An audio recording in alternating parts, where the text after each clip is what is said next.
Hello everyone and welcome to this live showdown between the Beastmen and the dwarves. In this game we're going to be going with Morkur the Shadowgate for our lord, and despite his nerfs in Mortal Empires, I still think he's one of the better choices. So if you look at the nerfs here, his Staff of Ruinous Corruption now only has one charge, and the other change he received was to his Spirit Essence of Chaos. So this ability used to be able to target enemy troops. So for example, if you're playing against the dwarves and they have a group of Ironbreakers that are very low, you can target them and it'll essentially kind of just finish off the remaining 20%. And from there it summons a group of Chaos Mons. So you used to be able to target that. But now the way it works with the Spirit Essence of Chaos is that it just targets the nearest unit that kind of hits that threshold of 20%. So let's say, for example, he sends in a group of miners and they just get, destroyed instantly. This is then going to trigger Morkur's Chaos Mon, and you don't really have a choice as to where it goes. So I still think he's very strong, and he has regeneration, he applies poison, he allows you to summon 2 groups of Chaos Spawn, which is very, very powerful, but definitely some substantial nerfs there.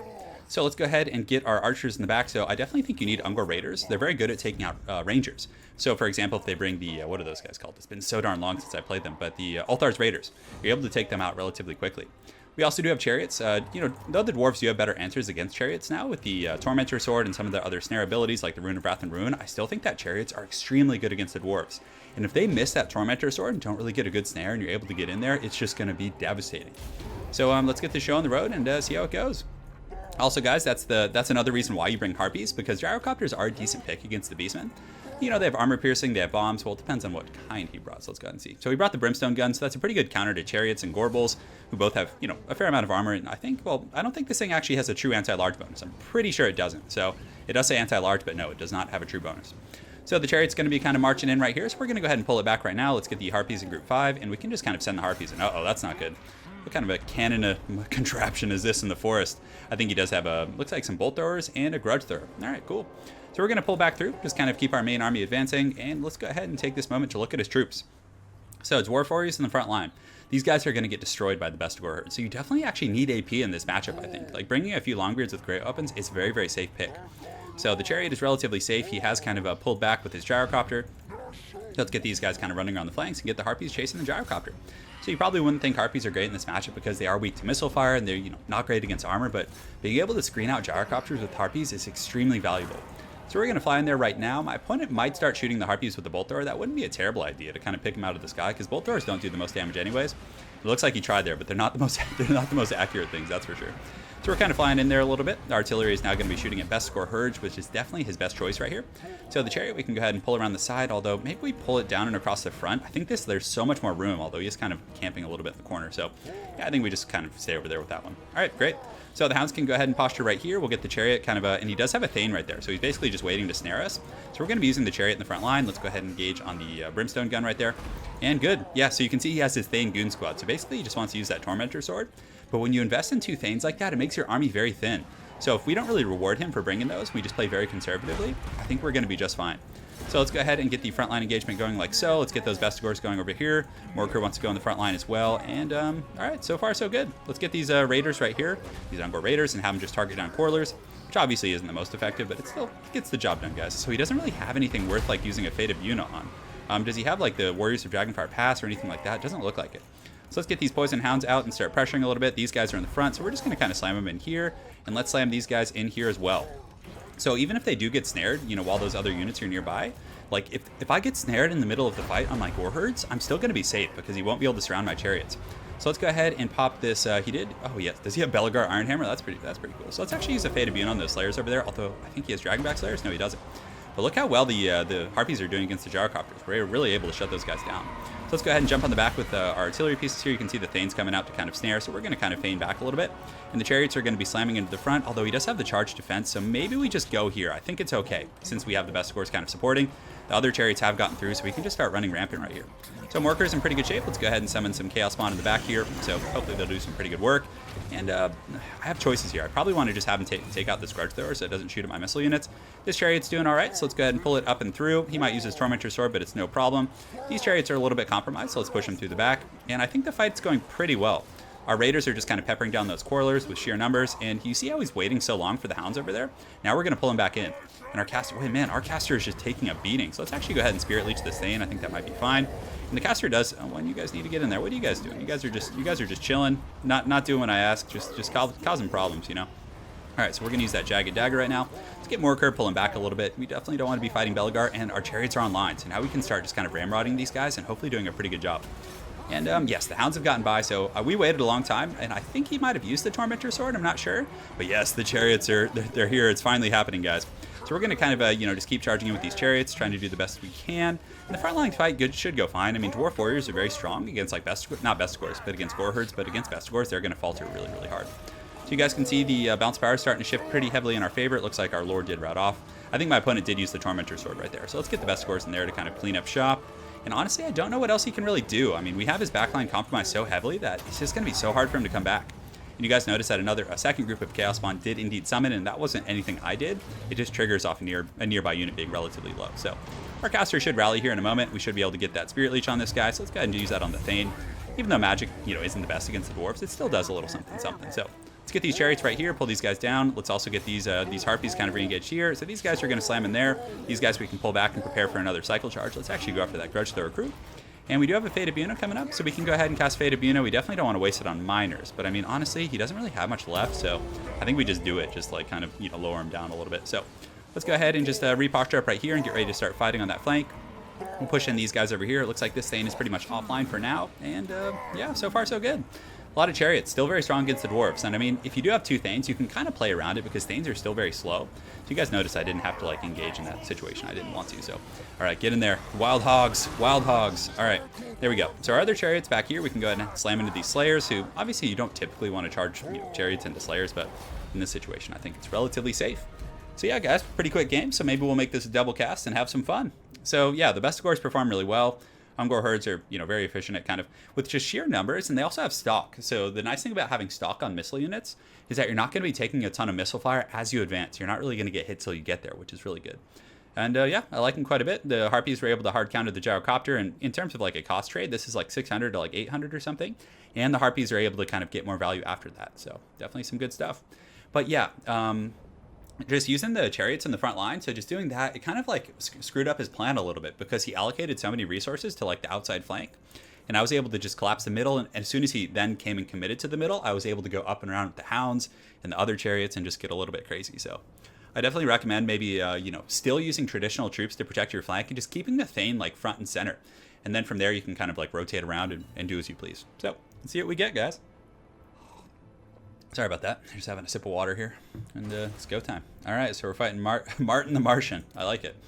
So what would you guys want to see? If this was a stream right now, I feel like you guys would want to see some Bretonnia maybe. Oh yes, Bretonnia is fun. And I really like any excuse to use the Royal Hippogriff Knights now. Those things they're so cool. With the Blessing of the Lady, they're actually really durable. Beastmen versus Bretonnia. I kind of want a New World matchup though. So something new versus the Beastmen. So who could we play? Skaven? Skaven would be fun. I feel like Dark Elves would be cool. Lizardmen versus Beastmen. So we want the anthropomorphic battle of the ages. I feel like that could be kind of cool. But yeah, let's go with the Lizardmen. It'd be kind of fun to see how it goes. So we're going to go ahead and go with Kroq-Gar, big old angry T-Rex. Let's go ahead and get Hand of the Gods. Although I play these guys so much, you guys are probably sick of it. So let's play the Dark Elves. That'd be fun. All right. So we're going to get Malekith the Witch King atop his mighty dragon. Let's go ahead and Doombolt's not bad in this matchup. So let's just bring it. Doombolt's very good against lightly armored targets, so if you're like trying to take out a Beastman caster or something, you can do some pretty good damage to them, but I don't know. Soul Stealer is probably the way to go. So as far as our troop corps goes, I think the Blackheart Corsairs are going to be really strong here. They have good armor, so they can hold up against Gores, but we probably are going to expect some Bestigors as well. So maybe we bring some Harganeth Executioners in the front. So the one thing we have to watch out for are like Minotaurs and large targets, but I honestly think with our missile play, we should be able to take care of those. And let's see, what else do I want to get here? You could have like a Harpy battle, just like a Haggard Harpy battle in the sky. I feel like that'd be really funny. Witch Elves, definitely want a group of Witch Elves for like taunting and whatnot. And Blackguard and Nogrond, I could just get some Cold One Knights. They should trade really well with the Cav from the Beastmen, and that gives us anti-large as well. And the Repeater Crossbows are a little bit dangerous, although we could get some Dark Shards in the back. The problem with Dark Shards is that the Hounds are going to be so like aggressive and kind of chasing us back there that it could be a little bit wild. So let's get cut down to one group, although I feel like we really need a bunch of anti-large and armor piercing. Because we should be fine in the front line. I feel like this infantry quality is much better than the Beastmen. So let's do that. Malekith, yeah, we definitely want him in the Dragon. The Fear and Terror routing is going to be really good. And can I afford anything else? Man, this is such a pricey. Maybe we cut one of those guys. I think that should still be fine in the front line, especially with the Witch Elves helping out. Okay, so we have 2 Dark Shards, and from here, I think we probably need some Dread Spears. Yeah, we need like protection in the back line to kind of work with that missile core. So let's kind of chevron these guys up and get the show on the road. So hopefully you guys are all doing well, enjoying this Mortal Empires content. I'm definitely enjoying it quite a bit. Feels so, it's like, it really freshened the game up. Like, just playing those 4 factions was getting so stagnant. Yes, well, you guys get to see 2 Beastmen games in this cast, and we're in for a treat here. But, you know, a lot of people knock the Beastmen and say they're not good, but I think Beastmen are a really good faction. I mean, they have extremely good mobility. Their cav are just, like, immune to vigor, great armor-piercing values on the Centaurs with great weapons, just solid units. You know, Morker kind of does have to carry them a little bit. Like, when you use Khazrak, they're a little bit weaker. Khazrak is a very strong duelist on foot with, like, 490 weapon strength, but still, like, I don't know. He just kind of gets outclassed by, like, you know, big monstrous lords. Like, what's he going to do against Krokar? Like, nothing. He's just going to have a stupid whip and just get feasted on, you know? All right, so it's showtime. Let's go ahead and get these guys lined up like this. Let's get the Blackheart Corsairs and everyone else in the front. The Dark Shards are going to be right here, and we can put the other one right here. That should be fine. Great. Dark Shards are a pretty cool unit. And I only bring them against Gorbals and things like that, because you definitely need a little bit of AP to take out those type of units. And even against Minotaurs who aren't heavily armored, having the kind of just missile fire on them is very helpful. All right, so we'll get our spears out on the flanks to kind of defend these guys. That should be good to go. All right, and I think we're ready to party. Let's get our cav here. We can put these guys in group 2, group 3. Actually, let's put these in group 3. We can de-group those real quick. Hate when I do that. Group 3 and group 2, so then one of them can be in group 4, and all right, 3 and 4. Great, so I think we're good to go. Let me go ahead and just make sure my settings are all good. My computer's making some funny business here. All right, we're good. So let's do it to it. Good luck to my opponent, and let's get the show on the road. So Malekith's definitely going to be a little bit scary. The Beastmen don't have the best, like, you know, well, I guess they have, like, Ungor Raiders, and what else can they do? I mean, they can get Centaurs with the throwing axes as well, and they have pretty good AP, and they can, you know, I think they can shoot while they're moving as well. So that would give them some pretty good pressure on Malekith as well. The anti-large and these Cold War Knights should be pretty good. I mean, I'm pretty sure these guys 1-to-1 will beat Centaurs. They do cost a little bit more, and they're slower for sure. They do have a 66 speed, whereas Centaurs have like 85. Plus, I think they get like some sort of a speed buff that puts them over a 90 during the battle. So, yeah, it's going to be a little bit wild. Hopefully, we can kind of keep the beast in check. Roast them down. Soul Stealer is always a very good ability. Does some pretty good AoE damage, and just great versus lords. And avast, the mighty Harpies cometh for us. So let's go ahead and posture over here. We'll kind of get ready to go. And yeah, I mean, I'm not concerned. Malekith is going to roast the Harpies pretty badly, guys. Let's get these guys here and these guys here. And oh no, the mighty Ungors are here. They're here to raid us, guys.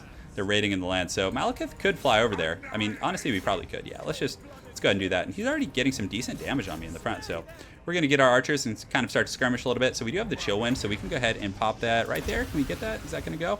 And yes, that should go right there. I don't think he has any cav nearby to really kind of slow me down, so we're just going to kind of zone him out with that a little bit while we advance. Malekith needs to be a little bit careful. He does have some troops here, so we could engage. I don't think there's anything threatening here, because Centaurs and Poison Hounds are what I really need to watch out for, and I don't think I'm seeing any of those.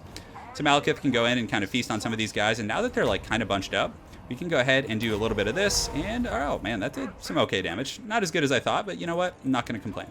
So we'll get these guys going here. We'll get these guys going here. Now it's time to kind of pull Malekith back. He's definitely done his job. So let's go ahead and engage in the front line. All right, great. So we're going to get all these guys going here, these guys going here, and we'll get the Harganeth Executioners and the Bleak Swords going there. Well, not Bleak Swords, but Blackheart Corsairs, whatever. We'll start shooting these guys down. Malekith we're going to kind of use as a defending rover, kind of see what's going on. And I don't see any like pressure coming on the flanks. It seems like it's just going to be kind of a, you know, a straight-on engagement here in the front, which I'm totally fine with. He does have some large units back there. It looks like some Minotaurs with great weapons who are going to be a little bit scary. So. But, and some Bestigors in the force. So let's actually pull back here. Let's get the Dark Shards kind of shooting at Bestigors. That's definitely going to be one of the better targets. And in the front, we can go here. And Malekith, who does he have for his lord? Oh, he has Khazrak One Eye, the mighty One Eye. So let's go ahead and, oh, he's actually sitting kind of still. So I think we can roast him with the Dragon Breath. I think that should do some pretty good work. So let's pull our cab back here, see what's going on. And, yeah, we can pull the cab up and over here and help out a little bit. How'd that roast go? Not as good as I thought, but we can go ahead and roast him right now, which should be fine. And, yeah, so far so good. Let's get the spears to help out over there on that flank. The Coldland Spear Riders can go ahead and engage there as well. Malekith can go and drop his nice Gaze of Malice right here on these guys. And, ooh, that did some heavy... Look how badly Khazrak's just getting it destroyed right here. And now there's, like, nowhere for him to even run. So we can just kind of, like, push in with Malekith and finish him off. Let's get that Dark Shard Fire. We do have our Cold One Knights over here kind of collapsing this flank. And the Witch Elves we can kind of scoot up to help out with our archers. And, yeah, so the Minotaurs are kind of be doing a little bit of a flanking maneuver right now. But honestly, with his Lord getting dumpstered so hard, like, yeah, that's some brutality right there. So let's go ahead and use the Power of Darkness right here. We'll cast a slow on his retreating units over there. And we can get the spears helping out there as well. And down goes his Lord. So that's That's going to be really rough, guys. We definitely want the Witch Elves on the Minotaurs to kind of lock them in place and just kind of keep them from doing anything productive. These Dread Spears we can pull up here. I don't think he has anything coming from the flank, and I'm looking at the minimap right now. But yeah, we can go ahead and engage on these Minotaurs. Let's get all these anti-large troops going here. And the missile fire should be very effective here for sure. So let's go ahead and breathe some foul dragon breath on these guys, and that should be good. So there we go. And oh wow, that actually melted those guys. All right, great. So we have a bunch of spears coming in. We have some Cold One Riders for the anti-large and armor piercing. We do have this nice Gaze of Malice right here on those guys. So let's go ahead and use that. And it looks like everything's going to code. So my criticism of the strategy of this game for my opponent is that he didn't really attack my back line at all. Like, he needed to be using hounds and different things like this to kind of like force me to stress out a little bit, because I was able to just kind of sit and relax and really dictate the pace of the fight. So in the front, the Hargoneth Executioners are fighting Minotaurs, so let's get some of my Dark Shards kind of shooting at those guys. This part of the battlefield's going well, so let's pull these guys up and around the back, have them kind of help out. And Big Daddy Malekith seems pretty happy. Yeah, we can just leave the Gorbel to his own devices over there. He should be going down relatively shortly. And you can see these Minotaurs right here. They normally would be pretty good against Malekith because they do have the anti-large with those great weapons, but I think it's too little too late. Like, we were able to just goon Kazrak out so badly. And I think that's going to be all she wrote. So yeah, let's go ahead and chase this guy down and GG. All right, guys, those were a couple quick games. So you know what? I have no problem with making this a triple cast for you guys.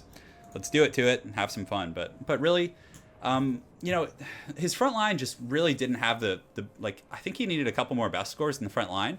Like, Dark Elf Infantry are pretty scary. Like, the Hargoneth Executioners and the Blackheart Corsairs are really strong in the front line. Like, you need something with a little bit of kind of meat and potatoes in there. And the Minotaurs are okay, but I don't know. I don't like Minotaurs against factions that have really good, like, missile play. It's a bit risky, in my opinion. So there goes that dude. All right.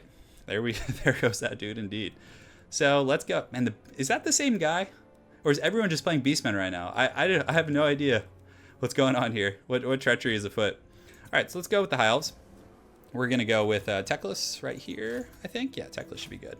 Let's do this, get these goodies, and we probably want to get 2 nobles on horseback. I think that's going to be pretty good. Or we could go with the Lord of the Rings build. You guys want to see the Lord of the Rings build? It's super janky. Let's do it. All right, so we're going to get some Great Eagles. They're a little expensive. I could strip down these abilities. And honestly, like, yeah, it's already very expensive, so we're going to do that, and then we're also going to get 2 Great Eagles. It's just so junky, guys. It's so junky. Oh man, this just feels so bad. All right, so we'll get some Phoenix Guard, and then we're going to get a couple Lothern Sea Guard, and I don't even know if we need the shields. We probably don't, so we can go with the cheaper variant. We'll put them in the back. Then 2 groups of spears, I guess. All right. This just is such a strange build. All right, let's do it. Let's have some fun, guys. We need to mess around a little bit, have some fun. But I mean, kind of the idea is that the Great Eagles and the Nobles just ride around and just take out the high-value targets.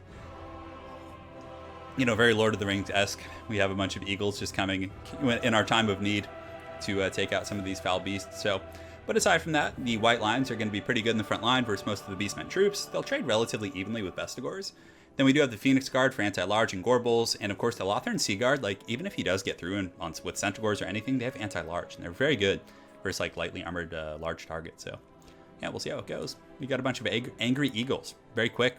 Teclis is pretty good in these type of builds where you're going to be like doing a lot of skirmishing and you have a very thin army, because with Nets of Amnatok you can really kind of get away from some very bad situations where normally if you had just like a Bruiser Lord, for example, he's not really going to stop a massive flank from coming, right?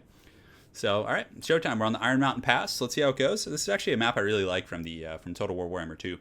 But it's so cool how they reworked a lot of the maps from Total War Warhammer 1. I'm really enjoying all the new reworks. All right, here we go. It's showtime. Hopefully there's not too much potato action going on. We've been pretty lucky this cast so far. So, yeah, a little bit of triple game action. Always a good time. I'll be streaming this week. Although this game is being recorded on, let me see, what day is it? I just lose track of what day it is, guys. But it's actually Sunday. So I'll probably be streaming on Tuesday or Wednesday. I think that's what I'm looking forward to. And, yeah, we'll go from there, guys. All right, cool. So let's get the Lord of the Rings army all set up. We have the White Lions here in our front line. They're going to be doing their thing, having a good old time. And on top of that, we can get the Lothern Sea Guard. So, guys, with Lothern Sea Guard, little tip that I always forget to do is take off skirmish mode. Because if they're on skirmish mode, they're going to run from whoever's attacking them, and they're not going to get that charge defense, which is really, really bad. All right, so these guys can be in the back. Teclis can be kind of lurking with the army. And if any, like, Gorbals or any, like, thing kind of punctures through and gets a little bit wild, we should be able to deal with them. So, oh, yes, let the Great Eagles fly. Lord of the Rings style, guys. It's going to be fun. Let's put some spears in the back as well. And, yeah. All right, that should be good. I'm feeling pretty confident, guys. Teklos is ready to party. He's got his nets, he's got his regrowth, he's got his angry birds. Flock of Doom going on over here. You need to face the right way though, buddy. You're looking off in the wrong direction. We have the Potion of Troy, or Karoi. I don't even know how to say that. I know a few of you guys have mentioned the right way, but I'd be interested to know. And we do have the Fiery Convocation, which definitely can roast some Beastmen. One of my critiques about Fiery Convocation from High Magic and this bound spell is the fact that it's very slow. Like when you cast it, there's like this big kind of animation. It gives your opponents a lot of time to kind of react, which kind of makes it inferior. And its wins and magic cost is pretty absurd. All right, so we got the Lord of the Rings Goon Squad over here. You don't need a ton of armor piercing versus the Beastmen, and I mean, I don't know what like Lord or Entity could really survive these, like all 4 of them. But usually what I like to do is like split them up, and actually we'll probably do that right now. We'll have like 2 separate squads. Yeah, that's right. So we can have like the Beastmaster and the handling his flock there. All right, so let's go ahead and push up on the hill right here. We'll go like so. And what does he have over here? So he's got some Chaos Warhounds, but honestly, like these guys have really high melee defense and anti-large, and I'm pretty sure these guys count as a large target, so we should be just fine. All right, so these guys are going to be advancing right here. We could send our Lord of the Rings Goon Squad to kind of polish those guys off, and that's actually not a bad idea. I think we can kind of, clean them up real quickly. He does have a Gorble. He's got Morker the Shadowgave. He's got a few other goodies going on, but you know what? Nothing we can't deal with. Oh, and he does have shields actually on those guys, which is a little bit wild. And I'm tempted to, yeah, maybe we do this. I don't know. He does have some Centaurs over there as well, so I think we just kind of pull in a little bit high and tight, and we just kind of play it safe. Let's start shooting at these guys here. Let's shoot at these guys here. And also, we want to shoot at these guys here. Great, so we do have nets. As far as nets go, we could wait and use it on these cav when they come in, or we could actually even just like net down these guys right here, which is going to slow and allow me to get much more missile fire. So let's do that for now. I like that.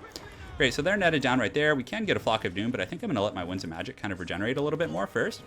And the Hounds are still lurking in the forest. I'm not sure where he's going with those. He's getting a little bit crazy over there. So we can go ahead and engage those guys. Let's get the Spearman coming over here as well. And we're getting some okay missile fire, so let's engage here. Let's pull these guys up here, and we can get those guys going on those Vestigor herds as well. And we'll pull these guys up to help out, I think. Yeah, we might need to. All right, cool.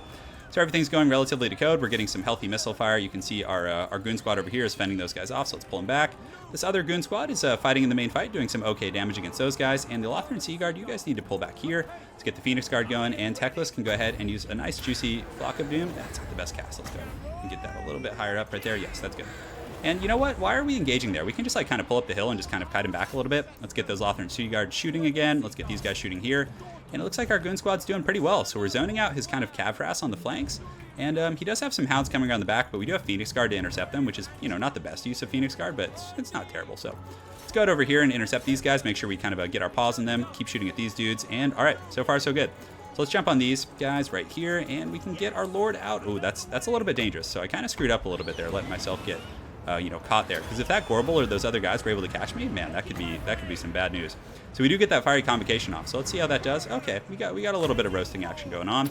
Let's cast Regrowth on the white lines, and in the back we're able to shatter the Hounds there. Let's get these guys going here, and we want to get these ones and have them help out. And even if we do get engaged on with these guys right here, it's not going to be the end of the world. So let's turn our missiles, have them start firing over here. And we do have nets of Amnitok, so let's go ahead and drop the nets right here. Lock those guys down, and hopefully it still catches them. So come on, get them. All right, great. So we got the catch right there, which is going to be really solid. We do have our Lord, and we can cast a Flock of Doom right here, which is going to hit all 3 of those troops. And so far, I feel like the battle's going pretty well. A lot of the Beastmen troops are kind of routing off here. You can see our Noble, though, in Group 2 is having a lot of trouble versus that Angry Gorble. So let's pull him back right now, get that guy kind of squared away, and the Chaos Spawn are here. So Chaos Spawn always throw a bit of a wrench in things, but thankfully we do have that anti-large bonus on those Lothran Sea Guard. So hopefully we'll be fine. So let's just kind of clear up these threats over here on the periphery, just chase some of these Centaurs off the battlefield, and hopefully we'll be okay from there. We do have a fairly healthy core of these white lines. We need to get those Phoenix Guard back. I was a little bit sloppy with that. So let's go ahead over here and jump on some of those Vestigor herds. We have finished those guys off, which is great. So let's go after his Bray Shaman right now, and we'll get the Phoenix Guard coming after the Vestigor herds. We'll pull these guys back here, and these guys can be pulled back here. All right, so Teklas is in okay shape. We do have the potion, but I don't think we need to pop it right now. It's a bit of a risky kind of gambit going in here after this particular Lord, but I think we can kind of get his caster out with our Noble as well as this Great Eagle. So Teklas is kind of lurking nearby. This is going to be a good opportunity for a Flock of Doom, and he does have a lot of pressure coming here, so let's actually pull back. We can turn and shoot, and we can turn and shoot here as well. And the Phoenix Guard are re-engaging, so we need to get those guys back in the fight. They can't be messing around over there, guys. All right, so my Goon Squad on the far side, we kind of tried to use it to hold up some of those troops. And let's get Teklas down here helping out in this fight. I think that should be good. All right, so a little bit wild. He's got some foul beasts kind of coming in my back line a little bit, but the Phoenix Guard here should be in pretty good shape. let's go after that caster, see if we can take him out, make sure Teclis is relatively safe, and I think he is. Balance of power is very even right now, guys. So let's get our Phoenix Guard and our other troops back, and the Phoenix Guard are definitely going to be kind of a, the key to victory here. So let's pop the Potion of Troy to give us a physical ward save because we are being attacked by a mighty Gorbel right now. And also, let's go ahead and get on his caster with this Goon Squad here. Yeah, we definitely need to take out his caster. That's going to be very useful here. So we should be able to outrun Gorbel. Teclis has got the moves like Jagger, guys. Let's get these white lines engaged here, get these guys here. One of the reasons the Balance of Power is doing pretty well for my opponent is the fact that he does have the, what's it called? The Chaos Spawn Summon. So as soon as those guys dissipate, he usually gets quite a bit better. So the Phoenix Guard here, we can get them against those Bestigor herds, kind of fighting. We do have some white lines collapsing from the flanks here. And yeah, it looks like our Lothar and Sea Guard are pretty much out of commission. So let's go ahead and get my other Noble and have him help out on the high ground right there. And all right, Teclis, good, man. You're doing pretty good for us, buddy. So let's collapse right here. And oh, yes, the Phoenix Guard. They're right next to the Gorbel, which is a really good situation for me. So from here, I can probably pull in my Goon Squad right here and have them help out against Daddy Gorbel. I think that might be pretty good, although he is going after Teclis again. So we need to get our wheels on and just kind of hightail it out of here. Oh, we don't want to be casting. No, that wasn't the best one. I kind of actually slipped up there a little bit. So great. So let's get these guys kind of going after the main fight. We're just going to kind of keep running away with Teclis and popping the Potion of Troy to heal in the meantime. We do have some spears, some Lothar and Sea Guard back online, and over here, what do we have? We have our Noble, who pretty much chased that guy off the battlefield. So let's pull him back, just kind of keep riding around, and all right, so far so good. So hopefully these Phoenix Guard can kind of fend off these Bestigors, and yeah, Morker's in really good shape though. That's something that's kind of stressing me out a little bit, but we do have some pretty solid healing. So the Lord of the Rings build, we're trying to goon this guy out, this Gorbel, but man, he's very healthy, so I think we wait till our full health guy gets back. Let's actually send him on Morker for a second, and we have Nets of Amnitok. I feel like that would be relatively useful, but the Phoenix Guard here should be good. I think we get a Flock of Doom. He has a lot of troops here who are relatively tattered, so let's actually go after Morker. He's a little bit kind of isolated right now, so I think we might be able to kind of put him down here. All right, so we're going after Morker right now. We do have some pretty good resources. Let's go ahead and cast the Flock of Doom right here, and the other Noble can... Yeah, I think we need to rear charge here and try and get, he doesn't cause fear. He causes fear, but not terror. So, yeah, if we can actually, burn down Morker a little bit here, that could potentially be a pretty, game-changing factor for us. The Phoenix Guard are holding strong. They're wavering, unfortunately, which is, yeah, it's to be expected. I mean, they're surrounded by a lot of Beastmen troops. We do get a little bit of damage on Morker, but let's go ahead and pull back right now. So we're going to pull back right now. Let's go ahead and make sure we take that guy out. We're going to start shooting in here with some of our arrows. And do we have any white lines coming back? I don't think we do. Okay, so you guys need to get over here and, take out this foul caster. Man, I should have chased him off the battlefield. That was a big mistake. I could have sworn we got him. So the Spearmen are coming back. You can see some of our troops here are rallying, and the Beastmen forces are pretty tattered. But I don't know if we have enough kind of meat left in our army to really kind of, do substantial damage to our opponent. It's probably going to be able to clean up most of our troops here, and we do get that caster down, which is nice. So let's do a bit of a tactical retreat, and did we ever get that Flock of Doom off? We did. I think one more Flock of Doom might be able to do some pretty good work for us. And yeah, I don't know if we're going to be able to run away from these guys. So let's go ahead and just kind of form ranks and just, about face right here and get ready to fight. All right, so we do have a Flock of Doom. Yeah, I definitely think that's going to be the way to go. Yeah, so let's go ahead and run up here with Teclis. We are getting some arrow fire back in here, and I hate when they line up like that, but hey, they're still shooting, so it's okay. And our Goon Squad, do we have any troops in deep route? I don't think we really do have any reinforcements coming back here. So it's going to be really hard to kill that Gorbel as well as Morker. That's the thing that's really kind of stressful about this this situation here. So can we overcast this? I think we can. So let's go ahead and overcast that right now. It's going to do a little damage to us, but I think it's probably worth it in this situation. And all right, great. So he's chasing down the Phoenix Guard. We do get a nice little Flock of Doom. We have our Noble Goon Squad up in the air. So who do we want to go after? I think we just kind of charge after Morker right here. And we could send the other ones after this Centaur group right here. And yeah, that is a lot of powerful troops, guys. That is a lot of powerful troops. It's going to be real tough for sure. We could try and save up Winds of Magic. We're still 1 per 13, which isn't terrible, but yeah. Anyways, so let's get over here. We can get the Spearmen kind of engaging on those hounds right here. And the Lord of the Rings build not working out as well as it has in the past. I don't know if the Beastmen are the place to kind of do that because they have a lot of ways of catching and dragging down your beast and everything. So, all right, so let's push into those Ungors right here. Let's get Teclis in the back to kind of help out here. And we're still getting some fire. You can see a lot of his troops are kind of routing off here. This Great Eagle's not in the best shape. Let's kind of go ahead and just kind of keep harassing. And, the longer we get Winds of Magic, the better. And those guys are broken. And we might be able to get one more Flock of Doom off before the fighting's over. And yeah, we're just about to run out of ammunition too, which is a little bit tough. So, all right, so we're feasting. Let's see, do we have anything rallying here? No, it looks like he just has stuff rallying, which is not good for me. Let's get Teclis back here in the main fight. And come on, Noble, get up in the air. Flee, you fool. Well, it's actually fly, you fools, but we're going to get up in the air and pull back here. Let's see what else we can get. Is there any other targets we can kind of pick off? Yeah, we can do some pretty aggressive charging here. I really wish we had more ammunition left, but we're just running on fumes here, guys. And if we can get him to bunch up on this guy, Yeah, okay, good. So maybe these guys are going to rout right now? I'm not sure. Are they going to break? Yes, they're going to break. Okay. So, man, Big Daddy Gorbel, though, he is going to be a terror in the night, guys. So I'm not sure why he's not pushing down here to try and finish me off. Maybe he just really wants to finish that noble, but, I mean, I'm down to just kind of keep harassing and just thin out his army as much as we can. And maybe we can pull out some sort of a miracle win against this Gorbel, but a full health Gorbel. I mean, I have a group of 50 spears, but that's really, like, not enough, guys. Like, that's not enough stopping power. So he does have some hounds on the far side. Let's go ahead and clean those guys up over there and group these guys together. And yes, feast my bird. Go, you giant pigeon. All right, he's getting in there doing some pretty good damage to these guys. And why is my opponent not going for my lord?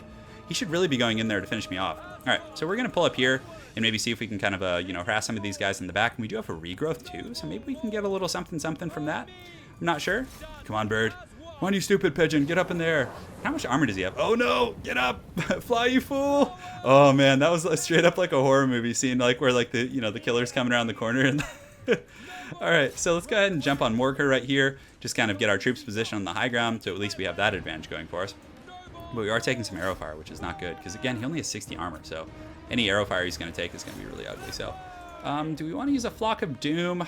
Man, choices here. Choices. All right, so we're going to charge in here with our bird and get a little bird nasty. We're just going to kind of pull back through. Let's keep going this way. And it looks like he's coming in with his hounds again, so I think we just polish those guys off to buy us some time. And the noble, oh no, Gorbel, stop. Bad Gorbel. All right, Teclis might need to charge in and take one for the team. So it looks like the noble does get up in the air, so let's send him over here. And the Lothar and Seaguard, they're just going to, have to brace and take this one like champs. And Flock of Doom, we could get another Flock of Doom right here. Oh, is the regrowth better? I think Flock of Doom is the way to go here. Yeah, I think it is. Okay, so we get that Flock of Doom off. These guys are braced for the charge, which is going to be good. We do break those hounds over there, which is going to be nice. So I think from here, we try and take out Morker. We just let the Lothar and Seaguard kind of fight, and then we get like my other heroic units and go after Morker. So we can pop the Potion of Koroi right here, and let's get the spears in here as well. And it looks like a lot of his other stuff is breaking or shattering, so maybe we can bully Morker down with these two units and just like hope these other two can like fend off the Gorbel. I'm not sure. We still do have some wins of magic too, which is nice. So come on. Morker is so tanky though, guys. It's so darn hard to kill him. And the noble needs to get like up in the air. I don't mind taking damage with my lord because he has the potion. So he can pop that and get that ward save. And look at Morker go flying there, guys. That's ridiculous.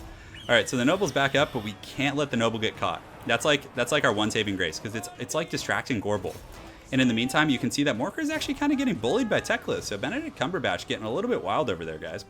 All right, so let's kind of keep engaging in and pushing in here. We do get a nice little charge. So just kind of keep offsetting him and just running because Gorbel just is, has a, raging hard on right now for my noble. So we're going to get the noble back and around. And we do have that potion, which is, we want him to target Teclis. That is like an ideal situation because we're going to have enough for a regrowth. And this potion we can just pop right now. And it's going to heal us again. So now we can just kind of scurry around a little bit and do our thing. You can see the noble's going to be able to finish off these archers over here. Bounce power's coming back a little bit. It's still a little scary. I mean, even though we do have healing, we're at our healing cap now, actually, which isn't good. So we need to get away from here. Yes, good, Anakin, good. So let's target the Gorbel. We can do a little cycle charge in the back right here. And the noble, oh, man, noble, what are you doing, man? You need to get in there and fight. You're our last hope. You're our last hope, man. So maybe we just save for the regrowth right now. I think we do. I think we go finish off the archers and finish off his periphery troops. And maybe we could get something from the regrowth. I don't know. It's looking pretty grim because Benedict Cumberbatch here is taking some beatings. That's going to be it. So GG to my opponent. That was a really fun game. So obviously, guys, if you're going into a tournament, I wouldn't recommend the Lord of the Rings build. Like it's more of a fun thematic build, but it actually did okay. We had some decent mobility, but at the end of the day, our army was just too thin. Like we didn't have enough like ground support and like heavy infantry. I did make a few substantial mistakes. Like I kind of let my Phoenix Guard get out of position instead of fighting and supporting in the main line. But it almost worked. Like it almost worked. I think bringing like just the two nobles and maybe like cutting the Great Eagles and getting a few more white lions or some more spearmen or even Lothar and Seaguard weren't too bad. Would have been much more helpful. But yeah, I think honestly Phoenix Guard and white lions and just having like a heavy core of those guys in conjunction with maybe Tyrion and some high magic would have been much better. But yeah, it was definitely fun to try it out. I know the Lord of the Rings build works pretty well against the Dark Elves because you're able to kind of goon Malekith out of the skies, but it didn't seem to go so well because the Poison Hounds, the Centaurs were pretty quick. Granted, we did shut them down pretty quick, pretty efficiently, so that wasn't too bad. But yeah, very well played to my opponent. There goes that dude. That was definitely quite a bit of fun. So hopefully you guys enjoyed this High Elves vs. Beastmen game, and I guess it was actually a triple cast. I'm just losing track of these games, but hopefully you guys enjoyed all three of those games. And guys, I'll be seeing you guys next time. Take care.